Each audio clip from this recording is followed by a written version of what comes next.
and welcome to this summer edition of Firebird Nation Sports Update. I'm your host, Eric Zedalis. On this edition, I'll bring you interviews with Director of Athletics Patricia and a roundtable discussion with our fall sports coaches, Alton McKenzie and Dickie Mahaffey. I also interview our NCAA Woman of the Year Award nominee, Marlena Wright, about her experience at the leadership retreat she attended this academic year. But first, we begin with a discussion about last year with Director Thomas. All right, welcome, Patricia. It's great to have you on the show today. Thank you, Eric. We have a lot to talk about and a short time to do it. So this past year was really a great success for UDC athletics. I first want to talk about hosting the East Coast Conference Men's and Women's Basketball Championship Tournament. Now, this was the first time this school had ever hosted any conference sport championship tournament. That's right. Talk about what that meant, not just for the athletic department, but for the entire school. Well, Eric, it was actually an opportunity to showcase the entire university. A lot of hard work and effort went into hosting the championship.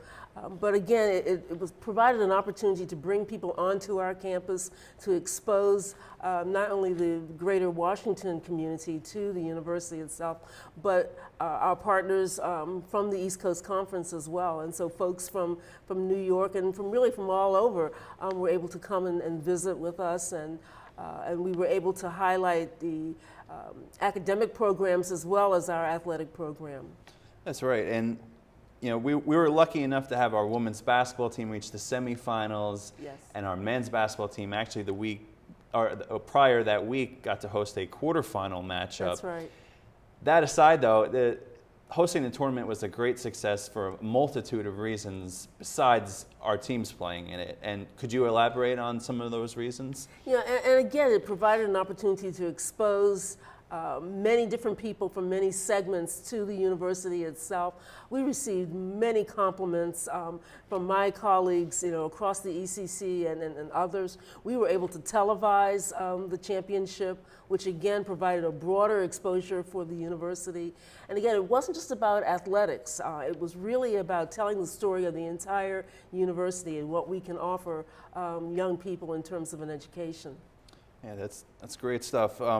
Switching gears now, the department also inducted its 5th Athletics Hall of Fame class back in February. Yes. Anthony Brown, track and field class of 1985. Adam Hansford, track and field class of 89. Harold Jackson, basketball class of 99. Reginald Moore, class of 79, basketball as well. And Bessie Stockard, Federal City College, women's basketball coach and health education faculty. Now, if you were at that induction ceremony that night, you would have thought that every one of these inductees had a degree in public speaking because the speeches were just that good. Yes. Tell us about this class and just how that night went. It was an enchanting night. It was just a wonderful time for everyone in attendance. And you're absolutely right. The comments, the heartfelt comments from the recipients was very, very special. I think what is really unique about our Athletics Hall of Fame is that one of the major components is what the inductees give back to the community once they've left the university. And all of them have done tremendous things in terms of outreach and serving young people in the Washington, D.C. community in particular. It's just a spectacular class of outstanding individuals. Okay, and let's highlight some of them individually. First, let's talk about Anthony Brown. Anthony was inducted posthumously, but was an outstanding track and field student athlete under the Stan Mullins era, was an All-American and just a fine young man. And again, once he graduated from the institution, he went on and coached young people throughout Washington, D.C. He's just an outstanding human being. Sure. Adam Hansford. Adam, again, part of the Stan Mullins era, track and field All-American. Reverend Hansford now serves the community in multiple ways. He's a pastor, he's a family man, just an outstanding individual. He actually developed a program called the founder of WINS, which is Washington's interscholastic network for students. So supporting young people academically and helping to prepare them for college. Right. Harold Jackson. Harold Jackson, again, just an outstanding student athlete, was a basketball student athlete here. Actually went on to play for the Harlem Globetrotters once he left the university. And again, Harold is someone who's given back to the community in tremendous ways. He manages a nonprofit that provides free health care for individuals, particularly focusing on diabetes and HIV. Wow. And Reggie Moore? Reggie Moore, basketball student athlete. Reggie was part of that crossover from DC Teachers College into Federal City College, and was actually the captain of the very first basketball team, Federal City College. He was a two-time MVP for the basketball team. Went on and had a stellar career after graduation working for the Defense Mapping Agency. Wow. And lastly, Bessie Stockard. Bessie Stockard is the mother of women's basketball at this institution. She is an absolute legend and is just renowned throughout the country in terms of her contributions and her coaching success. Her basketball teams, the Federal City basketball teams in the early 70s were always nationally ranked. They competed in the AIAW, so that was pre-NCAA participation for women in athletics. The 75-76 team was actually ranked #1 in the country going into the season. Again, just an outstanding, outstanding individual who is actually still serving on faculty here at the university. Wow. So certainly it was a great academic year, 2015-16, and we have a lot to look forward to. And I'm glad you could join us today. This was a great interview. Thank you, Eric.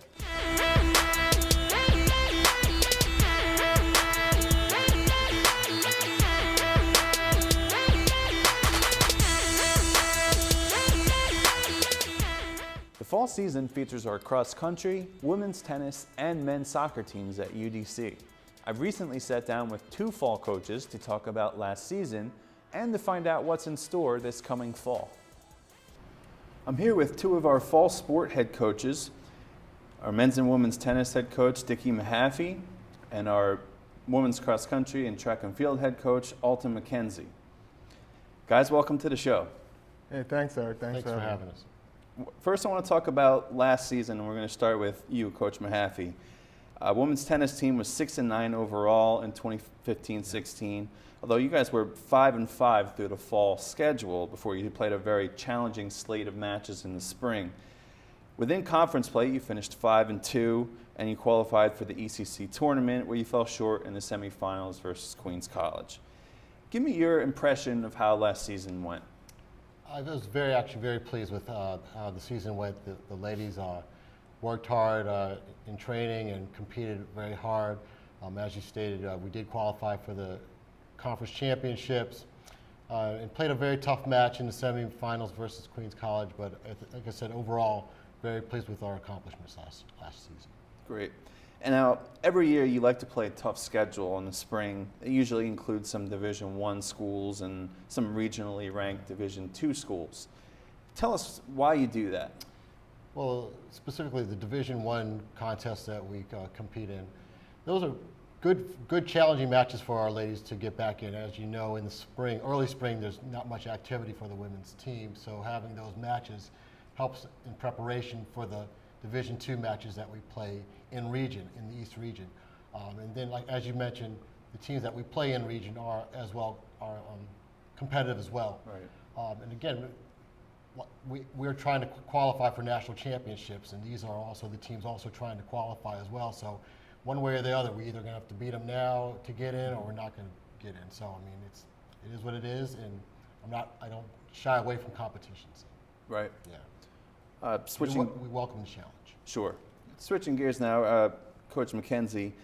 Now, while Coach Mahaffey's teams are competing for ECC championships, cross country takes on a slightly different tone here at UDC. Your team's made up primarily of sprinters for indoor and outdoor track, and long distance running's not really part of their forte. Correct. That said, now cross country is not a vacation for any of these runners. Am I right? Well, absolutely. They know why we are utilizing cross country. It primarily is to prepare us for what would be a long season, indoor and outdoor. And it's worked for me over the years, and it will continue to be a part of what I utilize to prepare them for the indoor and outdoor season. And whether they like it or not, we're going to run cross country. So it's a good way of getting ready, building the foundation for what's to come for the remainder of the season. And it's still a good way of preparing them to get ready for sprinting. It's still an opportunity to get stronger and to utilize the time we have together to prepare off the course as well. Right. And one of your big themes during the cross-country season is improving. You harp on that a lot.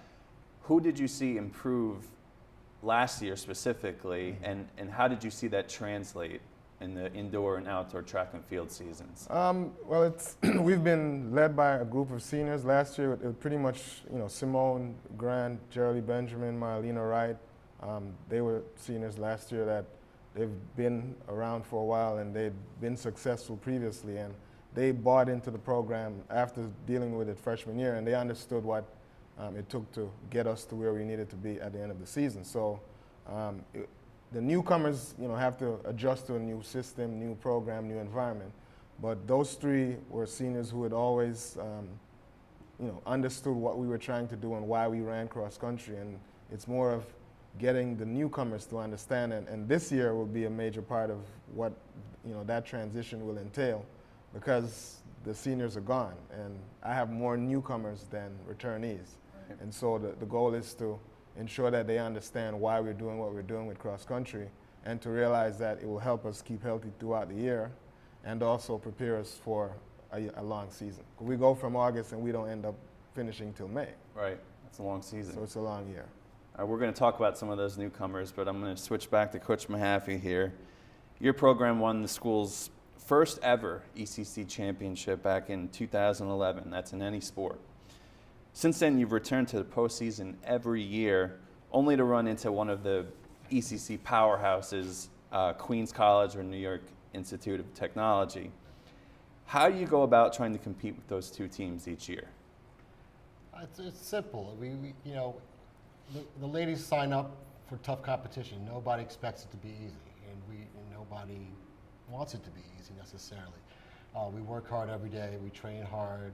And we believe in ourselves, and not just because, as you know, tennis is primarily an individual sport as you come up, and then you get to college, it becomes more of a team sport. Right. And the ladies do a great job of not just focusing on their own development, but supporting each other in these matches. So it's good. And back to what you were saying before, playing against these types of teams help you in the long run if you want to try and make a run in the NCAA tournament. Is that right? Absolutely. Yeah. Your two top singles players, Dominika Hadnadova and Elena Skopkina, their first and second team All-ECC selections last year. With both players returning this fall, how's the 2016 team shaping up so far? I feel good about this upcoming season. Again, as you mentioned, Dominika, first team All-ECC, and Elena, second team All-ECC, returning. Also, they were our #1 doubles team as well. Now with a year of competition under the belt, their chemistry is going to be greater, and both being upperclassmen are going to provide well-needed leadership for the upcoming season. Great. Alton now.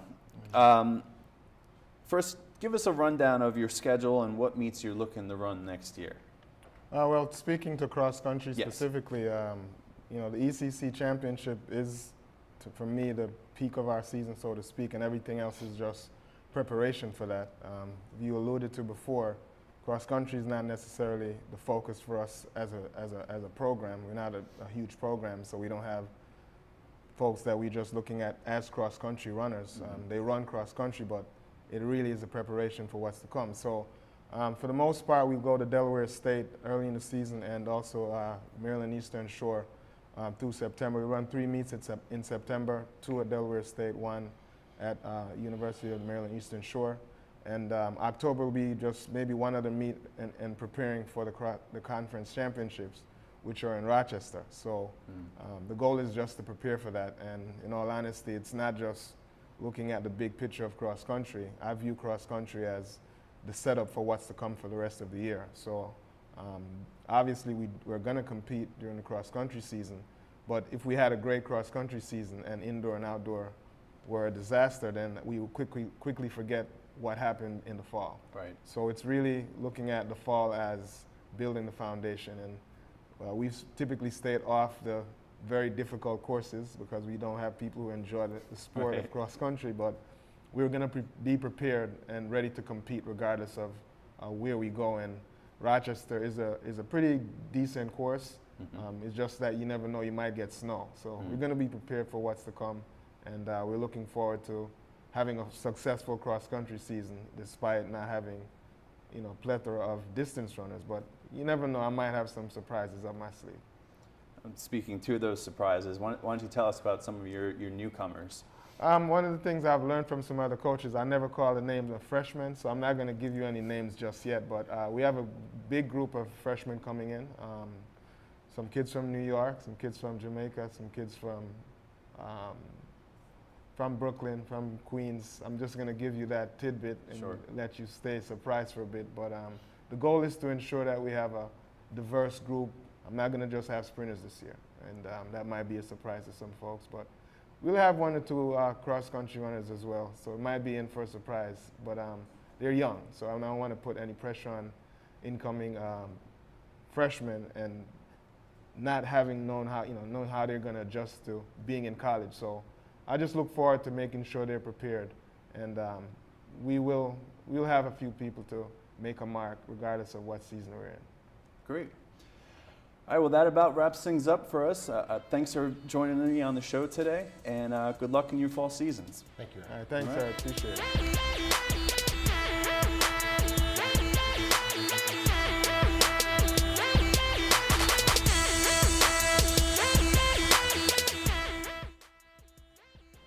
Every year, the East Coast Conference holds an Experience in Community and Character Leadership Workshop.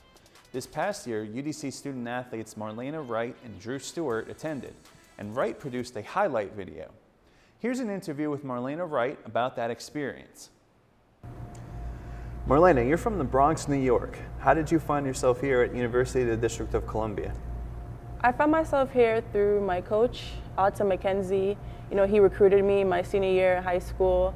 We had a conversation, and I just really enjoyed speaking to him. It didn't feel like I was talking to a stranger. So the decision was pretty easy for me to come here. And what kind of relationship do you have with Coach McKenzie now? We have a very good relationship, I would say. You know, nothing is really off limits. It's like a family-oriented setting. We can talk about anything. We can joke, laugh around. When it comes to it, be serious. So yeah. Okay. Now, you've had a terrific academic and athletic career here at UDC. First of all, what sparked your interest in track and field? Okay, so I started running track when I was in Jamaica, probably around age 8. It was a sport, I don't know, like I guess I really enjoyed it. Like when I started doing it, I ran for my school and I really enjoyed it. Just the adrenaline. And then I kind of carried it here to New York with me in high school. And I guess because it teaches me so much and it has taught me so much. You've had a terrific academic and athletic career here. How did you balance both athletics and academics at the University of the District of Columbia? Okay, so at first, I'm not gonna lie, it was hard. It was pretty hard because I thought that, you know, as an athlete, it was like a full-time job, which in ways it is. And I thought it was almost impossible to really balance both schoolwork, to be able to get like really great grades, also at the same time being a great athlete because it takes up so much of your time. Right. But I guess I found a system. I write down everything I need to do. I have a to-do list that I follow religiously every single day, making sure I get everything out the way that I need to get done for whatever time. So it's like I have time for both. So I have time set aside for homework, and I know that there's times when it's practice time. So Marlena, as a senior now, how do you feel about a leadership role? That's a good question. I mean, it's definitely different from when I came in because, you know, coming in as a freshman, it's all about, you're new to things, so it's just about getting used to certain things and coming into your own. So I would say I feel pretty good about going into a leadership role because it's preparing me for what's to come. I mean, I'm graduating next year. I know there's going to be a lot of obstacles and things I have to overcome. So it's good practice right now, being in that leadership role. So, yeah. Now, can you talk about your interest in media and the recent video you posted about your experience at the ECC conference? Okay, so starting with my interest in media, coming into college, my major was journalism, but I realized that it wasn't really the path that I really wanted to go on. Like, I mean, I liked creating stories, but I don't know, I just wasn't into the more writing? media side of it. Like, I do like writing, but okay. I was more interested in like the production. And my sophomore year, I switched my major to mass media TV production, and ever since then, it's just like my hobby is what I want my career to be, and not a lot of people can say that. So, yeah. And as far as the video that I did, prior to, you know, like when you just have a feeling that this is going to be an interesting weekend. Yeah. And that's how I felt going into the weekend. So I'm like, all right, I'm going to have my camera from the beginning to the end. So I had it out with me every time. And Drew can tell you I'm there videoing him. He's like, oh, this is off record. I said, well, nothing's off record. Right. And then it just ended up happening, that whole like thing that happened at the beginning where the driver didn't late, come, right. and like we missed our flight, and it was just even though it was like frustrating, it was just like, okay, We just have to roll with it. yeah, Right. and it ended up it made for a great story, more interesting story to, and then there was so much things that I wasn't able to capture because I was a part of it. Sure. But I feel like in the video there was a lot that was shown, and then I kind of also wanted it to, because being there, the experience was really great, actually being there and speaking with other people from other teams and like forming bonds and building relationships. It was a great experience. I'm glad I was able to capture it. So. All right, now let's take a look at your video.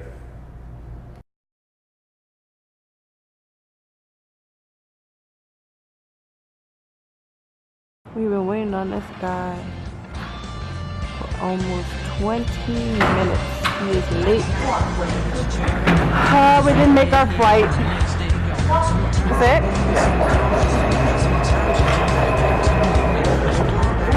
I mean, it came in good time.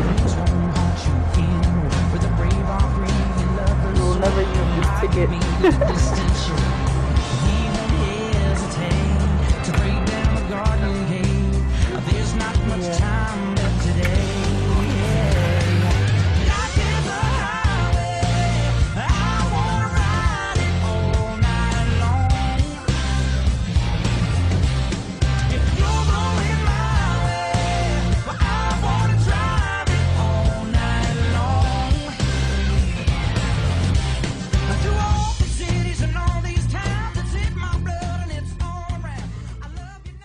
We're finally here. These are all the ECC slash CACC peeps here. It might seem crazy what I'm about to say. Sunshine, she's here, you can take a break. I'm a hot air balloon that could go to space. With the air, like I don't care, baby, by the way. Because I'm happy. Clap along if you feel like a room without a roof.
So that'll do it for this episode of Firebird Nation Sports Update. We're looking forward to an exciting fall season, and we hope you join us for the ride. I'm Eric Zedalis. See you next time.